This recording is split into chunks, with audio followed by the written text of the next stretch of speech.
نامهای الله مهربان چند تا هستند؟ از برای الله مهربان 99 نام است. من احصاها دخل الجنه انه ویتر یحب الویتر.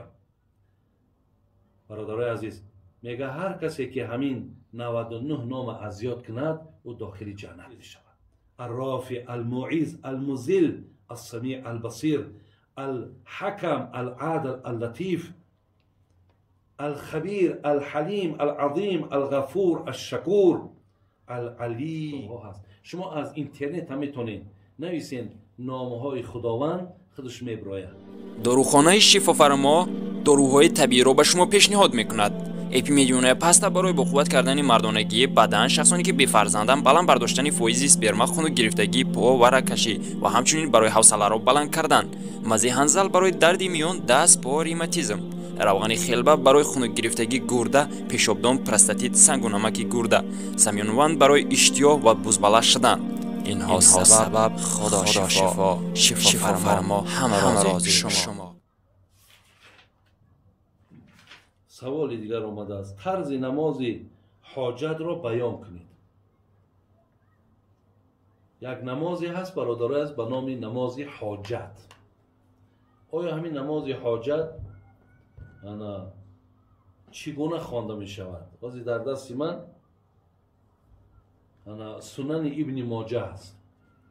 در همین سنن ابن ماجه خب میبینیم میگه باب ما جاء فی صلات الحاجه. یک باب دارد همین سنن ابن ماجه به نام صلات حاجت، نماز حاجت.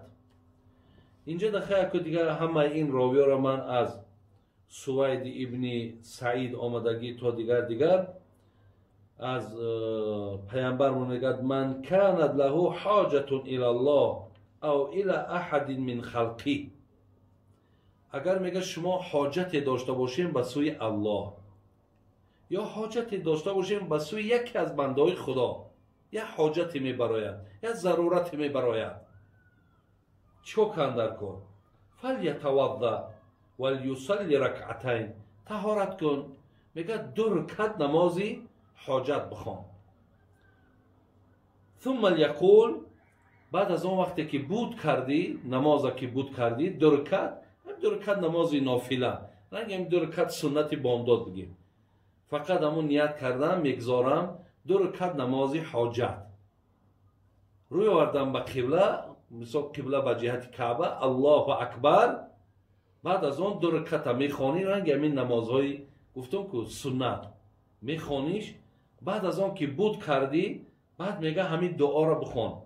لا اله الا الله الحلیم الکریم، سبحان الله رب العرش العظیم، الحمد لله رب العالمین، اللهم اینی اسألك موجبات رحمتك وعزائم مغفرتك والغنیمة من كل بر والسلامة من كل إثم، اسألك الا تدع لي ذنبا الا غفرته ولا هما الا فرجته ولا حاجة هي لك رضا الا قضيتها لي، ثم يسأل الله من امر الدنيا والآخرة ما شاء فإنه يقدر.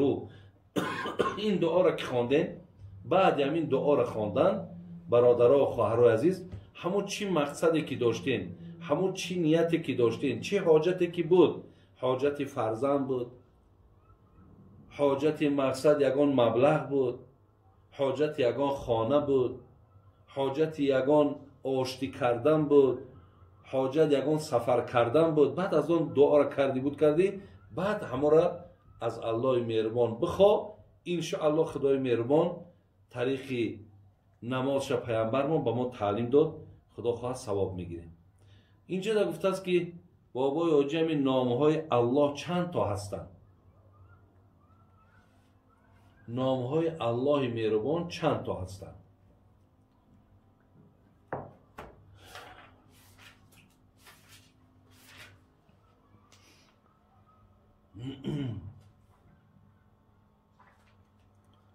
در اینجا حدیثی هست جناب بخاری و مسلم میارد، میگه این لله 99 اسما، از برای الله مهربان 100 الا واحده، از برای الله مهربان 99 نام است. من احصاها دخل الجنه انه ویتر یحب الویتر. برادرای عزیز، میگه هر کسی که همین 99 نام از یاد کند او داخل جنت می شود.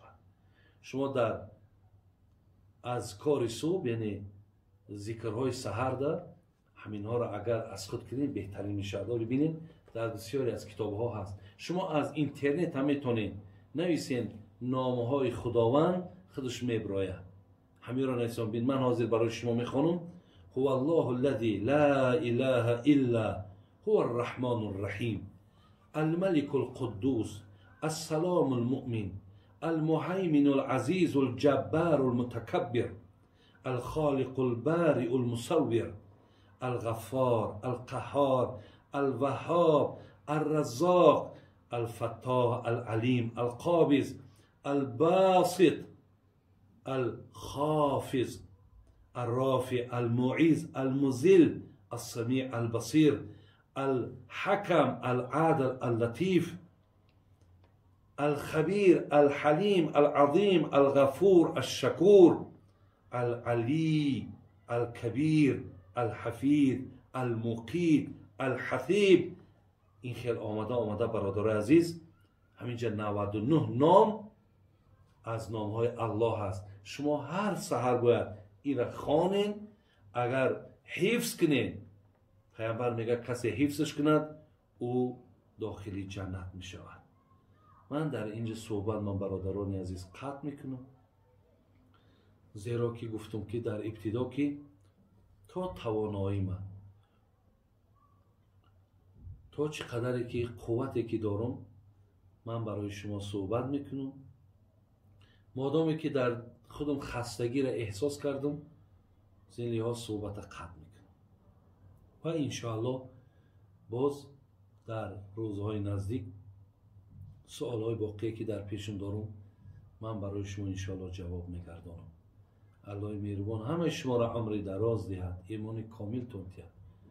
خدای مهربان خیر دنیا و آخرت نصیب تون گرداند و انشاءالله در این لحظه ها اشتراک کردن شما، همچنان در این لحظه ها گوش کردن شما برای فایده جان شما در دنیا و در آخرت است. الله مهربان سعادت دنیا و آخرت نصیب ما گرداند. السلام علیکم و رحمت الله و برکاته.